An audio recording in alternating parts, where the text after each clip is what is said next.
And I was up in the catwalk where the searchlights were, and this first Hellcat came in. I thought, yeah, God, he was doing 100 knots. He came in, because of the weight of the plane, they had to do the speed to get in. And he landed, and the ship shook. 7 tons landed, whoomp, and you could feel. I thought, yeah, God, I got to change my mind about from the old furious days. I've got to get up to date now with this new Navy. We had one near tragedy. The Hellcats had a battery of guns in the wings, and they were high caliber shells, bigger than the standard Lewis gun, and the pilot had dual triggers that he could pull to fire both or one bank of guns. When they took off, as soon as they got airborne, they removed the safety catch on the guns, and the guns were ready for action if anything attacked them. This pilot came on board. He forgot to put the safety levers back off. A young mechanic jumped. The wings were folded up and the guns were pointing down toward the deck. He jumped into the pilot's cockpit. He made a grab to pull himself in. He pulled the trigger. Hammered down. Everybody was dumbfounded. The center tank of the ship was full of aviation spirit,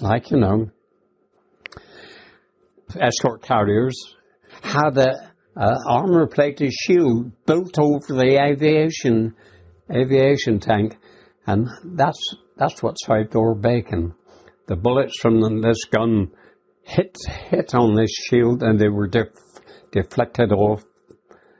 This young petty officer mechanic, he was fined. He was disrated to an able seaman. The pilot was reprimanded, but this young petty officer, he carried the can because he was the one that he grabbed the trigger and fired the gun.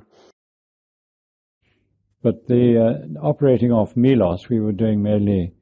And these were German troops still? Yeah, Germans on the island of Aegean. They hadn't withdrawn from Greece and the islands. They were in the business of doing it, and we were trying to help them. I don't know quite what the action was there. I think it was, yes, that was in Milos, in the Aegean. We were boarded on the HMS Emperor at Alexandria, and we went off up to Milos for the chasing the Germans out of the islands of the Aegean. There for nearly 2 weeks continuous operation, which was, I think, a record for any carrier in the force. We were on call every day. Normally we wouldn't be on ops operations for more than 2 or 3 days in the carrier, and then you withdraw for refurbishment and so on. But the Hellcats were quite sturdy, and the ground staff, or the hangar staff, working overtime, keeping them all operational and serviced and oiled and everything. So we were able to keep going. Dive bombing, mostly. Milos patrol, dive bombing, strafing, fighter escort, as escorting something, DNC, I don't know what that is. It seems to be mostly dive bombing. Dive bombing, strafing in the morning, and fighter escort in the afternoon. They were both fighters. I don't know what they were going for, but we were escorting them somewhere, providing cover for them. Well, that would be a bit more manoeuvrable, or else they were too heavily laden to be able to reply, but keeping off the Messerschmitts and fighter escort here again. But mostly it was dive bombing and strafing, Milos. So, well, I remember the flak coming up at us. They were firing shell bursts, which burst, not tracer, but this time was a shrapnel which burst in the air.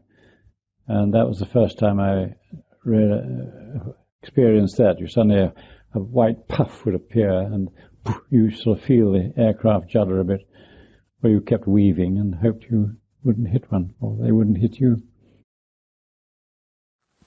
The Hellcat squadrons were tended to be earmarked to the East Indies Fleet. The Corsair was earmarked to the Pacific Fleet. For no special reason, I think. It's probably a maintenance factor more than anything else. It's easier to have one type of aircraft.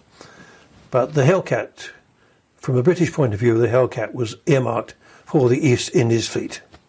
And therefore I joined a carrier, Emperor, HMS Emperor, which was an American-built wooden-decked aircraft carrier, which sailed out to the East Indies to join the East Indies Fleet. We're at Port Swettenham, and where's that? There's a place that's now a holiday resort that we used to bomb not infrequently, on the coast of Malaysia, and the Nicobar Islands. Used to bomb them happily. Oh, that was rockets, machine guns and bombs against ground targets in airfields and railway trains, ground installations that we reckoned were the Japanese bases, that sort of thing. But the Japanese are good gunners. I think they built dummy aeroplanes for us to bomb, which looked like Zeros, but we bombed them anyway because we didn't know any better. I suppose there must have been about 100 aircraft in the air. It's quite a sight for Fleet Air Arm. And off we went we were escort to the Avengers. And we were in flights, of course, four aircraft in a flight. And I was the last one because I was on the outside of our flight. And just about when we were getting near the object they were going to bomb, the oil tanks, we were attacked by, I don't know, I think they were Tojos or something anyway. I felt I just had to turn to meet this chap who was coming towards me. And we had a little go together, and then he turned round and I managed to get behind him. I don't think he was very good. I don't know why. I mean, I wasn't all that good, but I managed to get behind him, and I managed to give him a lot of bursts. And I felt that quite a few hit because I wasn't even at an angle. I was behind him, which was very useful. I didn't have to lay anything off. So I think I hit him all right. He was well and truly hit. He went down. Whether it was my shots that put him down, I could never get it confirmed, of course, because when I turned back, there wasn't an aircraft in sight. Not one. I thought, Jesus, what happens now? Because I didn't know what happened. But we'd all been given a vector back to the ship, of course, which was a long way away, an awful long way away. So I didn't quite know what to do. I followed this fellow as far as I could, this Japanese, and he was smoking a bit, and I thought, well, I'm going to leave you. I'm not going anymore. And I turned and went right down on the deck, as close to the deck as I could get all the way along. And then there's the big mountains at the other side. Got over those. and got the other side and asked for a vector. That was a bit insulting, wasn't it? But Jimmy Gibb was the direction chap on the Indom. He was a very nice chap. He gave me a vector and I got back to the ship that way. And funnily enough, it was at the same time as all the others came back. But very foolish it was.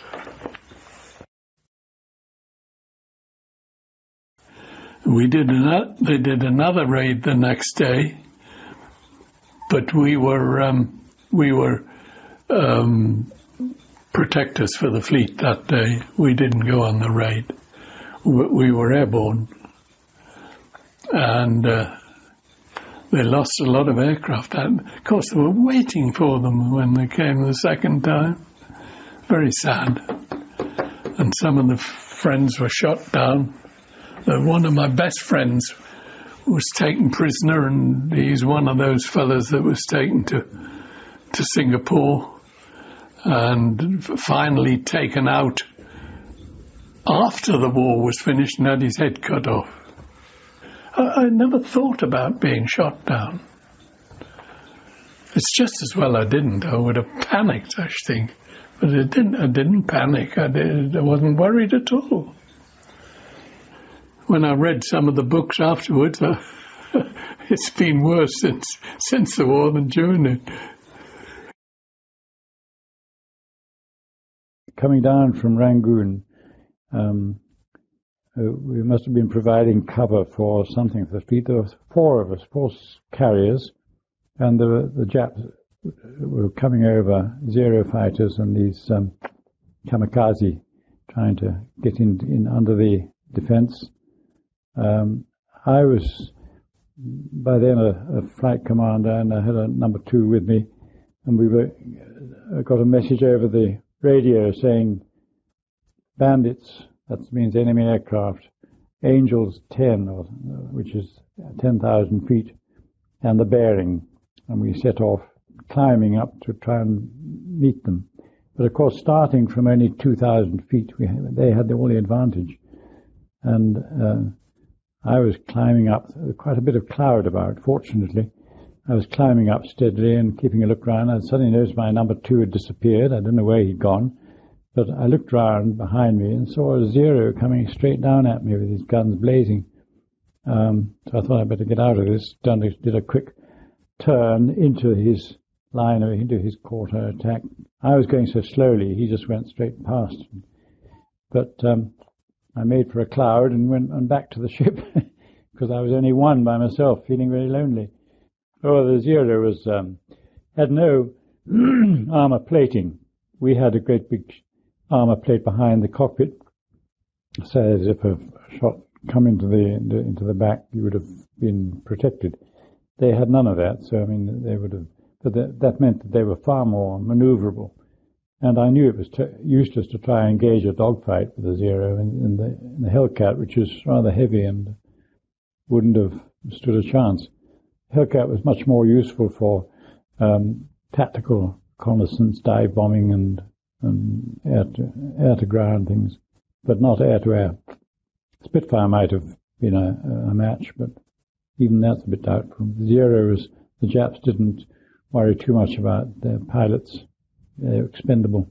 Got back to the ship and I found everybody looking at the tailplane. I noticed a certain difficulty in landing on because the elevator hadn't responded, and climbed out of the aircraft, and there was quite a lot of it was missing. He'd evidently got my tail. I was very glad he hadn't put his sights up another fraction. I wouldn't have been here.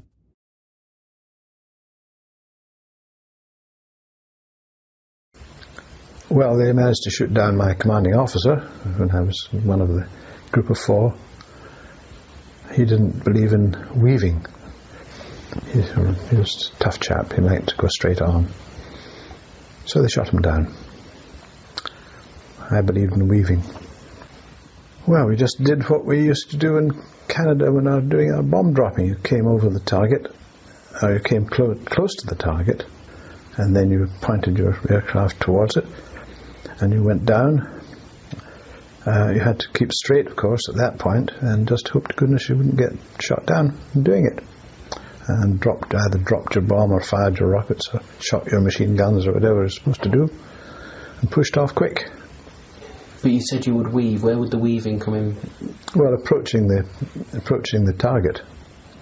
And before the final run in, you couldn't weave then, but approaching the target you would. I only saw one Japanese aircraft, apart from the ones on the ground, and that was the only time I saw a kamikaze one, and that was a squadron of ships,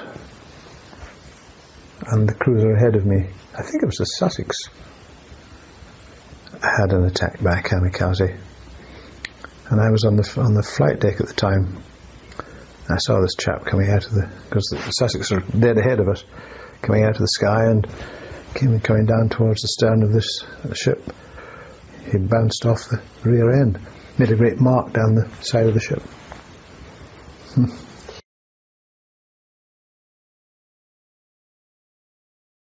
We were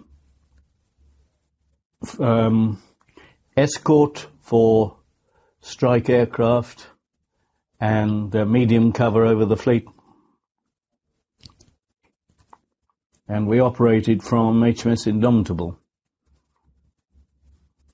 for what was known as the Sakishima Gunto, which was a group of our islands north of Okinawa, and it was our job to keep the airfields bombed, stop aircraft taking off to go and assist Okinawa. And there were 3 islands there, and we, just did that day after day after day, week after week after week. We did 5 days operations, 2 days resupply, and then back in again. And I think we did, as far as I remember, something like over 90 days at sea altogether. You fly sort of figure of 8s, so that you can keep your eye weaving around, so that you can keep your eye on your Avengers or the attacking aircraft all the time, watch them go in, and then watch them as they come out and cover their withdrawal, because they're always vulnerable at that time. And when they've formed up, and then escort them out of the area, because we had to go all the way back again, which was another 450 miles.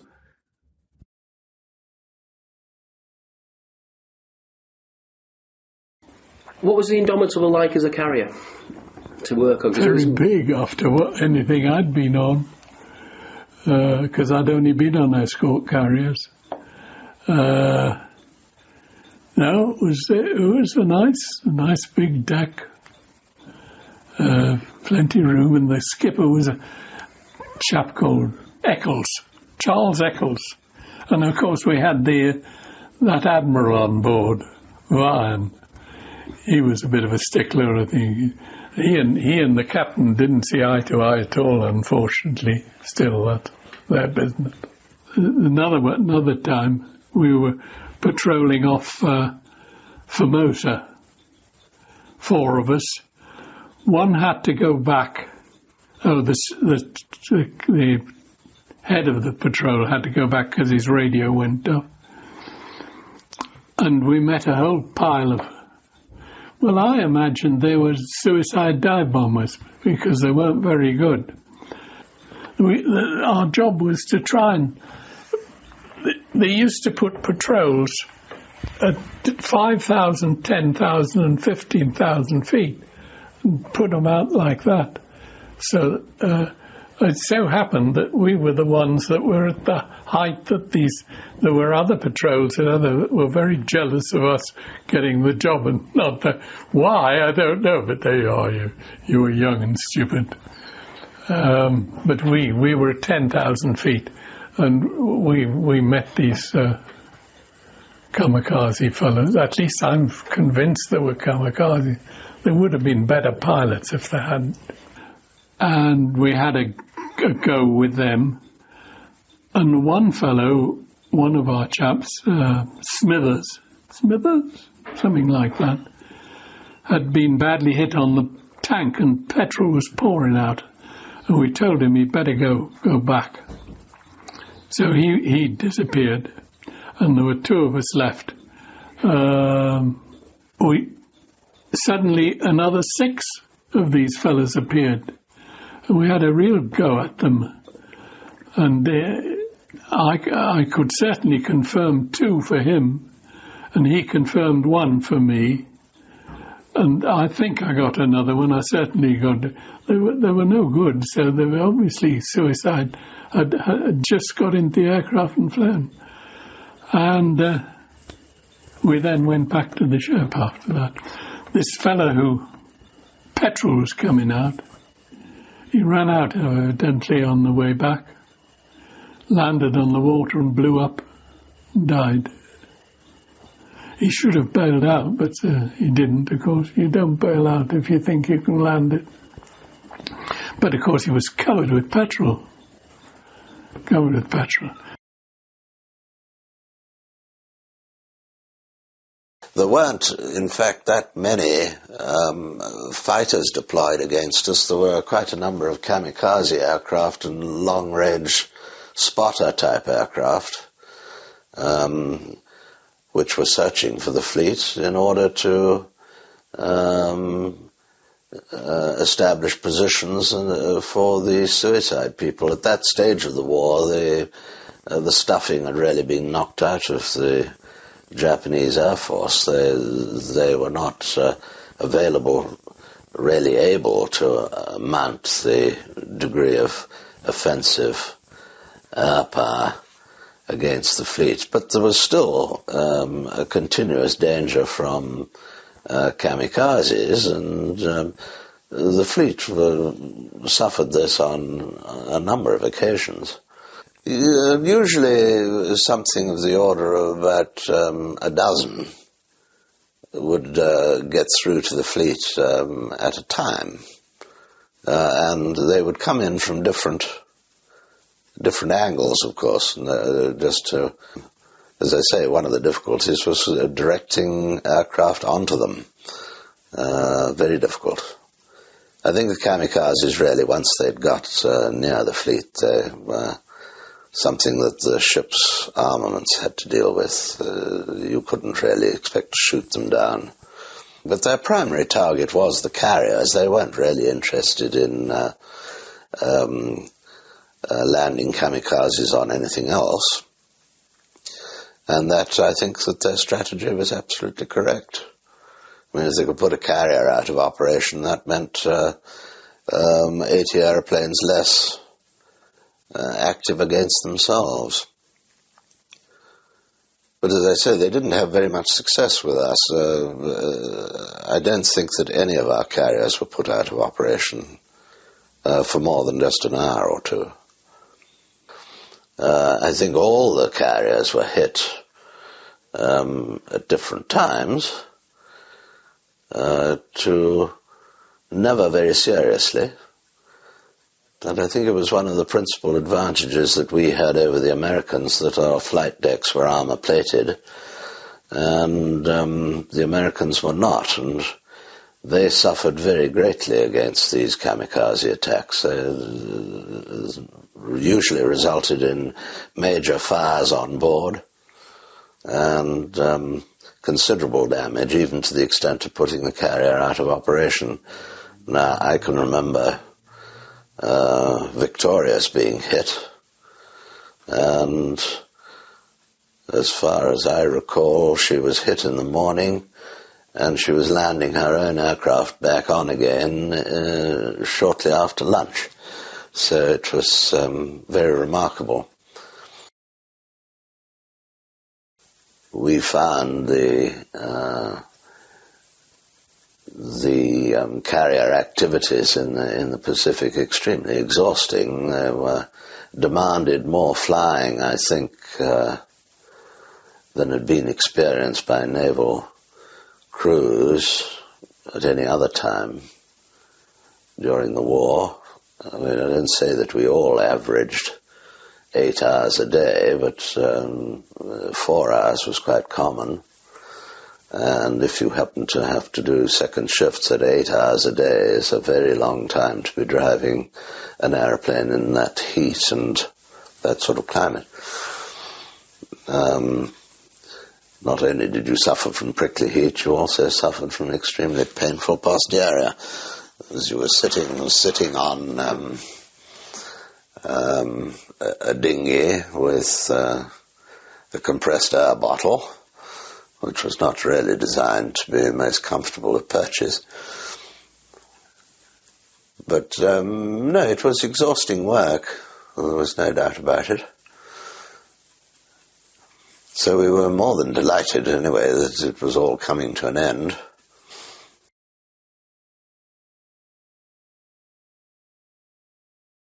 One of the reasons that the Indefatigable, which is I'm now on, called in at Cape Town, was to pick up about 70 brand new Hellcats, which they loaded onto the ship, together with replacement engines in big wooden crates. And we left Cape Town and got about halfway up the west coast of Africa when a signal came through from the Admiralty to say that Lend-Lease had finished, and we'd either got to pay for the aircraft, American aircraft that we had, or destroy them.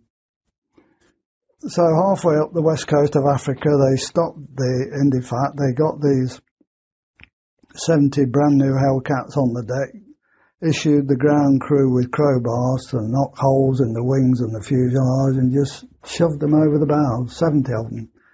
And all these brand new engines with those wonderful toolkits in them were just pushed over the side. You couldn't get the gun cameras, you couldn't get anything off them. And that was the end of Lend-Lease. That's how it was dealt with.